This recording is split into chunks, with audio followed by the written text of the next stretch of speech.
So Jon, welcome to Upstream Livestream in the Super Union Studios. Thank you. Great pleasure to be here. Oh, well, pleasure to have you here. And Jon, for me, there's few brands in the world that say global business more so than the Financial Times. Obviously, much of the focus of the FT is on some of the harder mechanics of business, if you like, so financial results and share prices and so forth. But in my opinion, there are few publications or media titles of any kind that do a better job than you of highlighting the role and significance of creativity in business and of the role of brands and marketing in driving success. And I really do think that the FT does a superb job with that. But interested in your own view, both in general terms and also in relation to your own business, of how you see the relationship between creativity and business. Well, it's a great question. It's a big question as well. I think it's probably fundamental, creativity within business. I think we went through an era perhaps in the last 10, 20 years or so where the whole focus of what big business was trying to do was squeeze efficiency. And it was all about process outsourcing and just squeezing that extra little inch of efficiency everywhere. And I think you get to a certain point with that you can't squeeze any more gain for your business by cutting costs or squeezing processes down. So then you start to think, well, what can we do that's going to drive growth? And I think creativity, creative thinking, creative ways of approaching the opportunities that technology can bring to business is probably a really important part, consequently, of how businesses are trying to grow. So I don't think creativity and business are different stories. I think they're very much part of the same story. And I think at the FT what we try and do is reflect what's happening in the wider world, and that's as all good news organisations do, and that's what we're seeing in business. So yeah, you're seeing more of a trend, more of a shift to businesses thinking about how creativity can play a role in shaping strategy and shaping direction. Is that a trend you're seeing? Yes, I mean it's not overwhelming, right? I don't think enough businesses put creativity front and centre or within the thinking of a boardroom as they could do. I work in a creative industry, publishing is a creative industry. I work very closely with advertisers and with brands, and by definition a lot of those conversations focus on creativity. But I think creativity is a far wider term than an advert or a logo or a slogan. It's about how a business can structure itself and how it can take problems and turn them on its head. And that creative way of thinking and organising a company, yes, I think we're certainly starting to see more of that. I think it might come from perhaps the rise of smaller technology companies and how they've approached, for example, product development, being agile and lean in their thinking, not huge, great big 4-year infrastructure projects, test and learn, all those kind of principles. Those are creative principles. They come with a sense of empowering staff to have input into how the organisation is going to run and how products are going to develop, and not just having it as a top-down focus all the time. So all of those things add up to a much more creative approach to business. I think it's very interesting though when you talk about smaller businesses being the model, and yet you look at the most valuable companies in the world. I mean, whether it's Amazon or whether it's Apple or at any particular point in time, but I mean, I would argue that they are fundamentally creative businesses, and that they have been for me the pioneers of a lot of that sort of startup mentality. Right? I mean, they're built on reinventing markets, reimagining consumer need, product innovation, and something. Absolutely. And yet somehow for me that message seems to get lost with the sort of vast area of business that sits beneath them, that there's somehow this view that, well, they're different or they're special and somehow they got lucky or something. Do you think that's true or fair? Well, I mean, let's remember that they're also young companies themselves, right? So happy birthday to Facebook this week, 15 years of being Facebook. Maybe we can talk about Facebook later, but I think that they have grown from being small, innovative startups in a pretty short period of time. I mean, Google is only about, I think, 20 or so years old, right? So and I think what they've done very well is try and maintain as much of that startup mentality as they've scaled into the mega organisations that they are. Yeah, and you mentioned with the FT, you are a creative business, you're operating in a creative space, you're in an industry that's faced a lot of change and continues to face disruption and challenges to its own business model. How are you applying creativity into your own business, and what are the best examples for you of ways in which creativity has helped you to stay relevant and move forward in that environment? Well, I think by adopting many of the principles that we've just been talking about, we are a company that I think over 131 years has pretty much figured out how to balance creativity with commercial thinking. Creativity being the journalistic part of our business, and commercial being how we make money to pay for the journalism.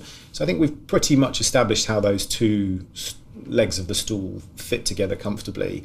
I think in the last 10 years, the big shift at the FT, and I'm sure in other news organisations as well, is to welcome a third leg of the stool to the boardroom table, but also to all of our thinking, which is technology and product. And I suppose the assimilation of that within our strategy, within our decision making, within our ideology, and within our recruitment policies has been, that's been the big, I guess, organisational shift that we've worked with. And I think we've done a pretty good job, right? I mean, we are approaching the largest paying readership that the FT has ever had. We're going to hit the milestone of 1 million paying readers this year. You can't reach that sort of milestone and that sort of growth by maintaining exactly the same operational strategy that you've had for the preceding 131 years. So I think we've had to bring it in. We've had to think creatively, and we've had to think about how we can welcome ideas from right around the business for how we grow, rather than it just being the people like me who sit at the board saying, I think we'll go in this direction. But it's great that you do sit on the board and that you are discussing that at the board level. I'm delighted to sit on the board. But that in its way is, in its own self, is somewhat different to many companies that don't necessarily discuss those things at board level. Right. And so that's interesting that you're doing that. I mean, the shape of the board has changed, and that reflects the shape of the business. We have a chief data officer who sits on the board. I mean, that position didn't exist 3 years ago.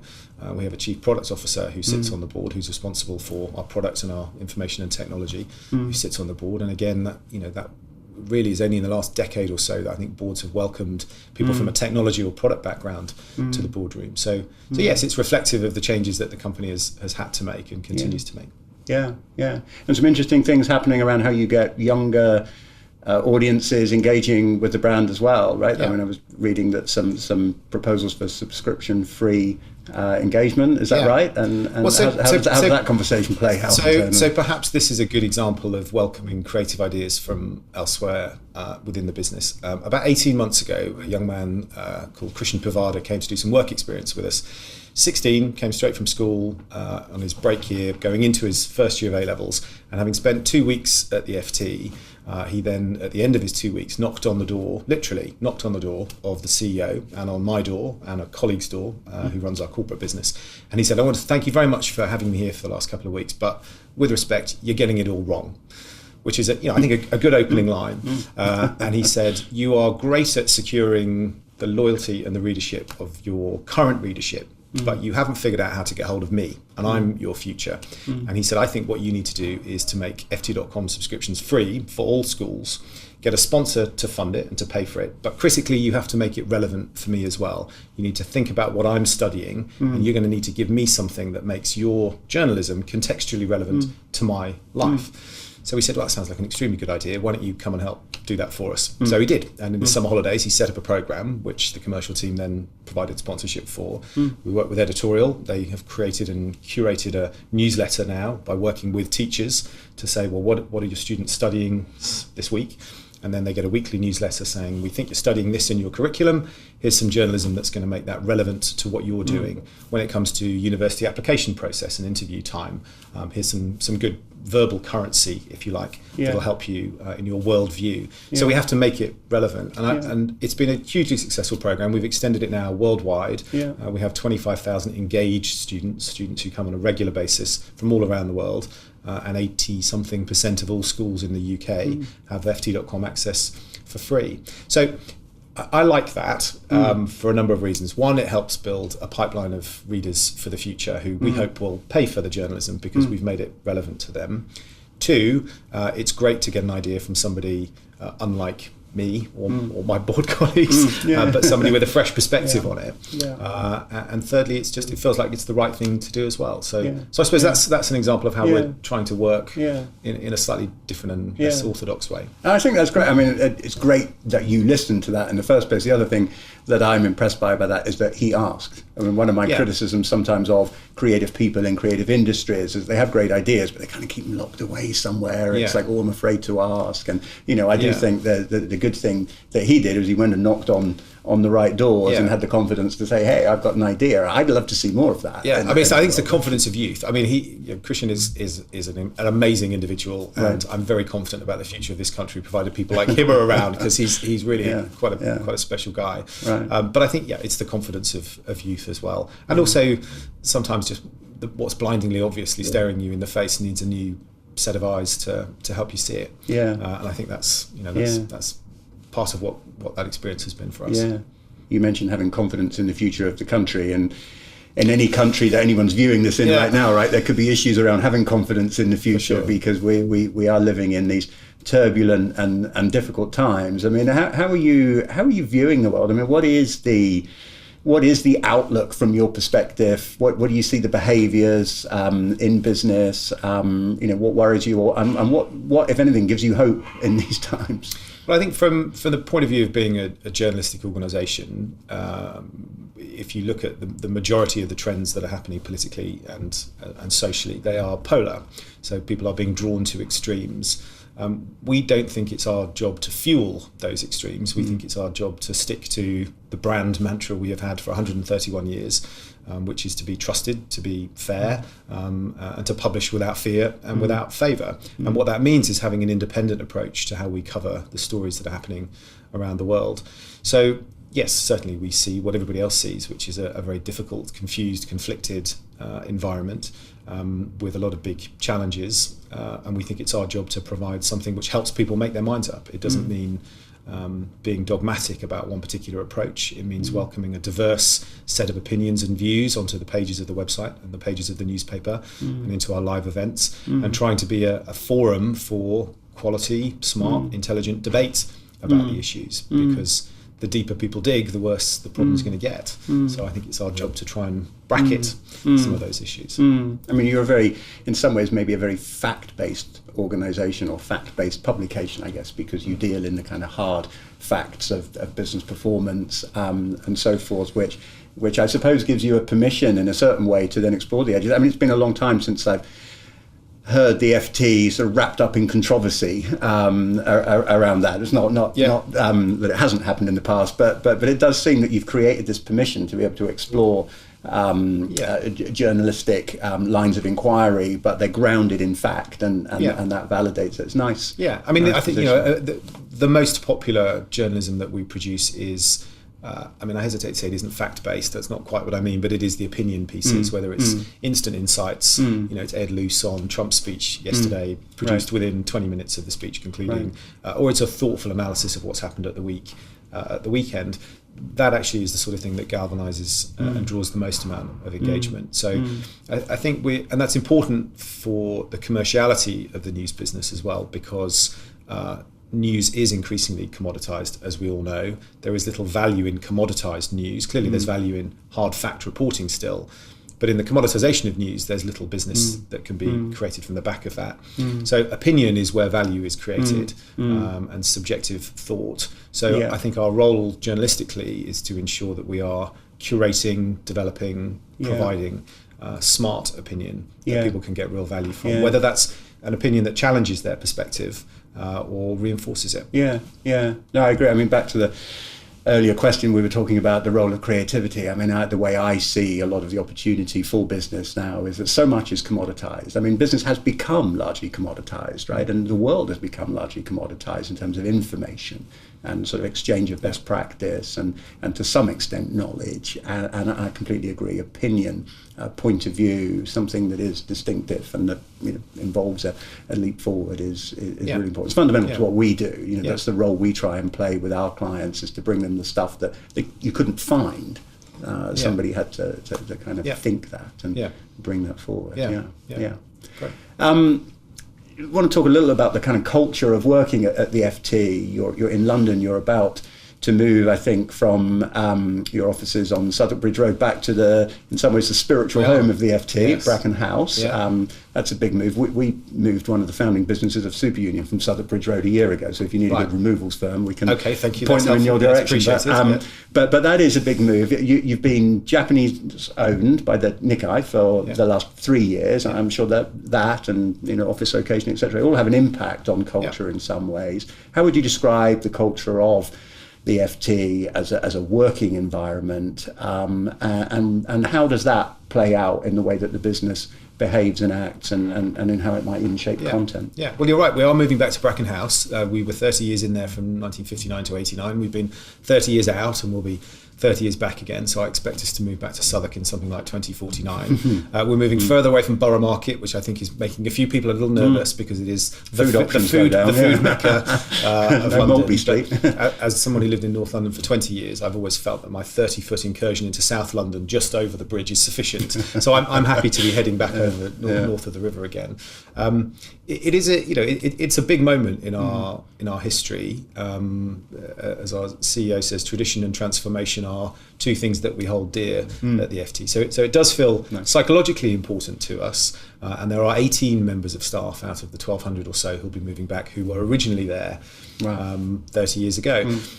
So I think that says something actually about how the business has transformed. And I think the other sort of notable thing, which I think is culturally relevant, is there are two floors of Bracken House, the new building, Brendan Bracken being our the first editor of the Modern Times, and the building's named after him. Two floors that are underground, and that's where the presses used to be. So back in the day, we produced the newspaper upstairs and then printed it downstairs. And actually, a proportion of our that's clearly no longer the case, and a proportion of our technology team will be in that space underneath. So I think symbolically that's representative of the transformation that the news business has undertaken, that it's not so much these days about hot metal and printing presses, it's about technology, and that's what drives us. So there's something of a sort of metaphorical sort of working out that's going on there, I think. But I think the FT is a very positive place to work, and I have never been to a leaving speech at the FT where somebody doesn't say, this feels like a family that I'm leaving. And you hear it once and you think, okay, but when you've heard it as many times as I have, having been there 20 odd years, you start to think there's something to this. And I think it is a very familial place to work. People do feel tight. There is a close, warm, welcoming culture.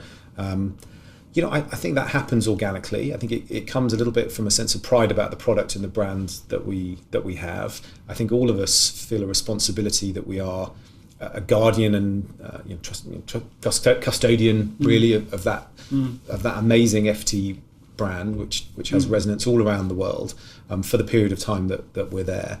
But it does feel like a good place to work, and I think people do enjoy the sort of reciprocal sharing of ideas. There's it's not just about consensus. We debate clearly, and there is an intellectual core to the business which comes from our journalistic operations, but I think manifests through all other departments as well. So it is a good place to work, and I'm very happy that I've worked there for the time that I have. And I love tradition and transformation. I wish I'd written that myself for you guys, because I mean that's lovely. I mean those kind of mantras, I think, very often play quite an important role actually in helping to shape culture, don't they? The way that people can sort of latch on to something that's got meaning. There's a tension in that, which is quite nice. And I mean, I have to say, it gives us an opportunity also to think, what does our brand mean in the future, and to whom does our brand have relevance? Because we started off being the friend of the honest financier. That was one of the words above our masthead originally 131 years ago. Where did the dishonest financiers have to go? They had to, well, I couldn't possibly comment, but they had to go to our friends down the river. They wouldn't allow them to read us. But we've moved outside of just being relevant to people who work in finance, and I think this idea that we're read by bowler-hatted, pinstriped people is no longer the case. There is an interesting sort of conundrum, I think, a little bit with the FT. We see in our readership, we see a little bit, a lot in our the focus groups and the research that we do, that we are relevant to people and we are read by people way outside of our core traditional financial community. But there is still a little bit of a perception amongst audiences that we want to reach, whether those are female readers or younger readers, that's that thing that made us great, that sort of gave us brand fame over those preceding years. It puts them off.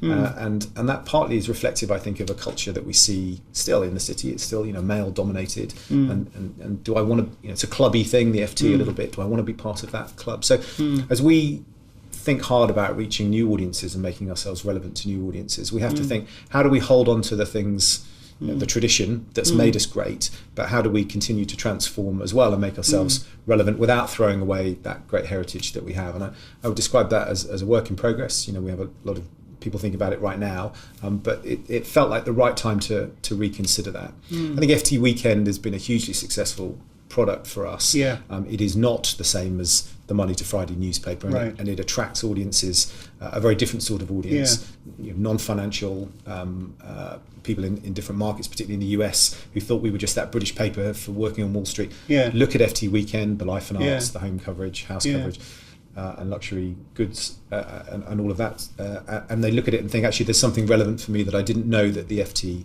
had. So I think we see FT Weekend as a really great opportunity to help keep the core of what makes us great, but challenge some of the misperception as well. But it also recognises the fact that the people who want to consume, the same people want to consume one type of content during their working week, right? But at the weekend, you're a human being who goes home and has other interests, right? And I love the way that those elements mesh together quite seamlessly. I mean, you could read one Monday to Friday and the other on a Saturday, and I think it's a lovely combination. Well, I've sort of taken it as a bit of a personal mission to convince as many of my friends as I can to start reading FT Weekend. And I was particularly pleased with a friend of mine who lives in the same village as me. She's a GP, and she said, well, of course I'd never read the Financial Times, I'm a doctor. And I said, well, here's my FT Weekend from the last couple of weeks. Have a look at it, see what you think. And she's now a subscriber.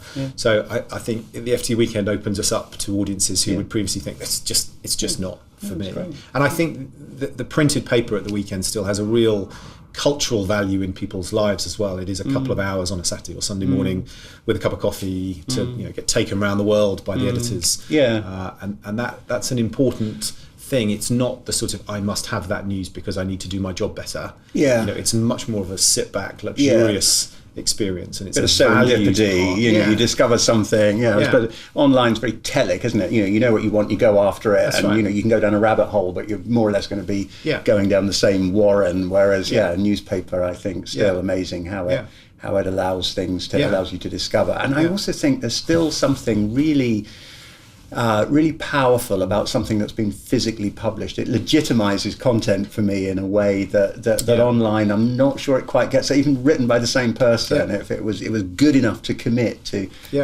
print. You have this amazing branding device as well, right? The Pinkham. I mean, I wonder. I do wonder. It probably sounds probably horribly unfair, but I wonder how much of that distinctiveness that comes from that has helped to shape the success of the brand over time. Anyway, so do you know the history of us being pink? No. So the history of us being pink is it was the cheaper option. So when we first started publishing, when you pulp paper, the colour of pulp paper is a sort of pinky hue, and if you wanted white paper, which made you look expensive, then it cost you a lot of money to dye it white. And because the FT at the time was a little bit of a cheapskate in some of its procurement policies, we said, no, we won't bother with the white paper, we'll go with the pulped pink look, thanks. So we stuck with it, and now it costs us a lot more money to buy pink paper than it does white paper, but it is a critical part of our brand. So yes, I think that is a vital, that branding, that hue is a vital part of what makes us what we are. And people at the FT, if you cut me, the blood's pink, that kind of stuff, it's part of our lexicon and our language. It's important. It just gives a significance and a weight and a distinctiveness and certainly an emotional sense. I wanted to ask you a question about sort of content. Well, Superunion, one of the principles we have close to our heart is that of optimism and creative optimism, that we think part of the role of creativity is to invent the things that people need, that people want, that are making the world better in some way, shape or form, however small or large that is. A lot of the things that we read and see, though, that are commentaries on businesses and brands in general, a lot of the things that I get asked personally to comment on tend to be negative stories. It seems to me that there's a lot of focus in the media on what's not working, what's not gone well, whose results are down, which CEO has failed, who's behaved badly, etc. And there are fewer examples of what's gone really well, what are the success stories, what should we celebrate, particularly in the UK. Perhaps in the US are a little better at celebrating success. Do you think that's fair? I mean, do you think there is room in the world for more of an optimistic, sort of positively focused outlook, or is it just inevitable that we're always going to focus on things that aren't as good as they could be? I would love to say there's a lot more space for optimism. I think look, news organisations have to reflect what they see going on in the world.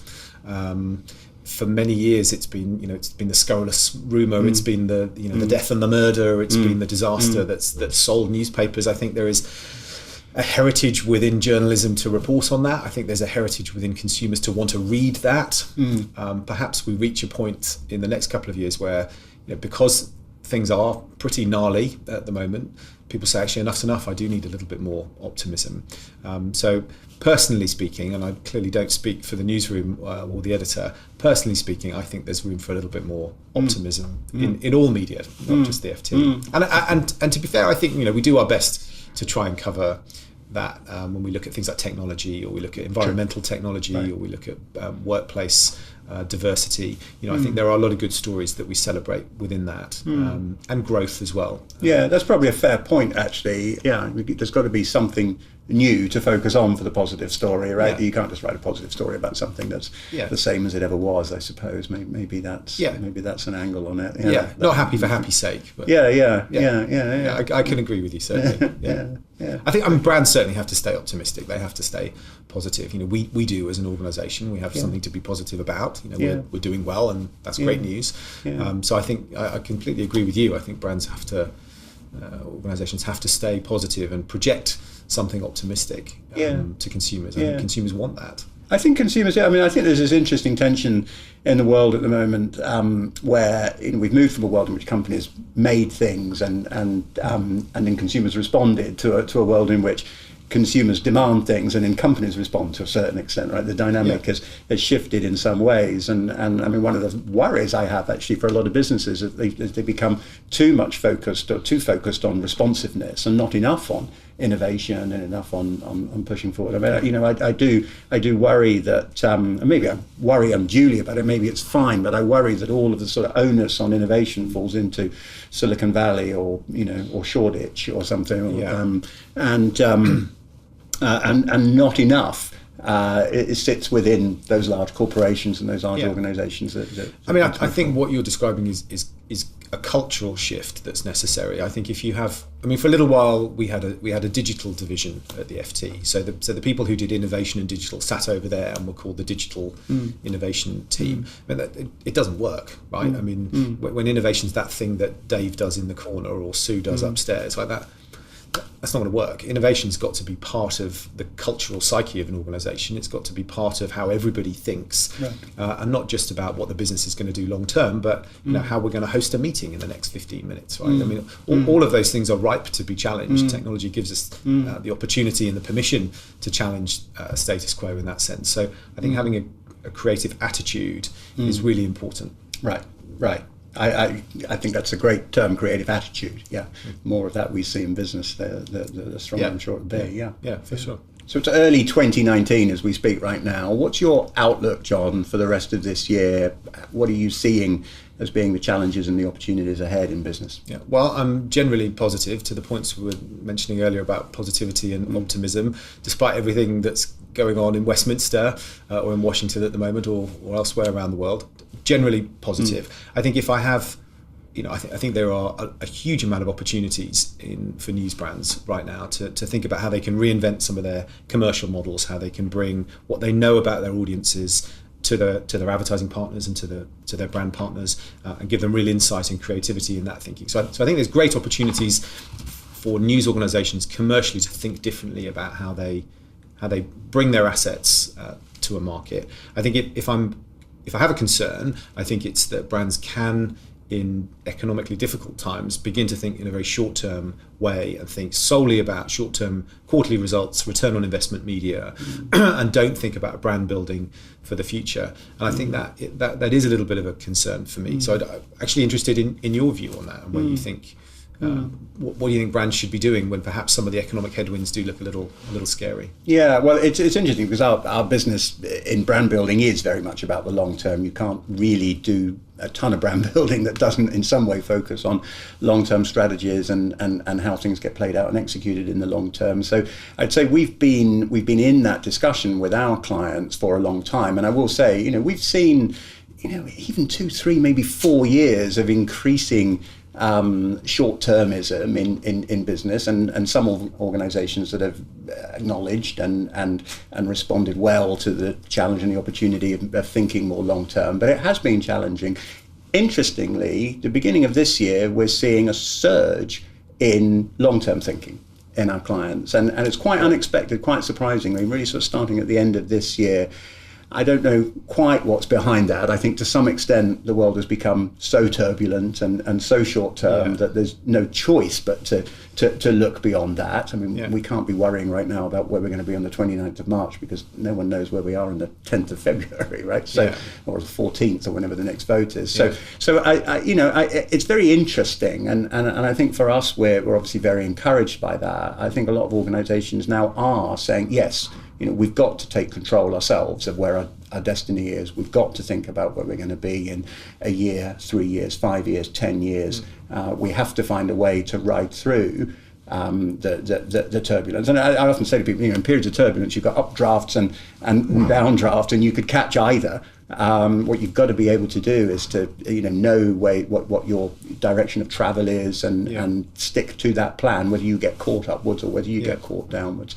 So it's interesting to see that dynamic. I'm obviously hoping it's part of a longer trend, and it's a more significant trend, I would say, right now than to be a blip. So encouraging signs there of businesses starting to think long term, starting to take control of their own destiny, and less waiting to see what happens. Great. Well, that's a very optimistic note. I'm glad to hear it. Well, long may it continue. I mean, I don't think there's any question the world's going to continue to be challenging, and I think if we can adopt the sort of tradition and transformation mantra ourselves, it's probably a pretty good mantra for brands and how they need to develop and evolve actually going forward in general. Well, we'll stick with that mantra then. Excellent. Very good. Jon, thanks so much for coming into Upstream Livestream. It's been an absolute pleasure. You're very welcome. Thanks for asking me.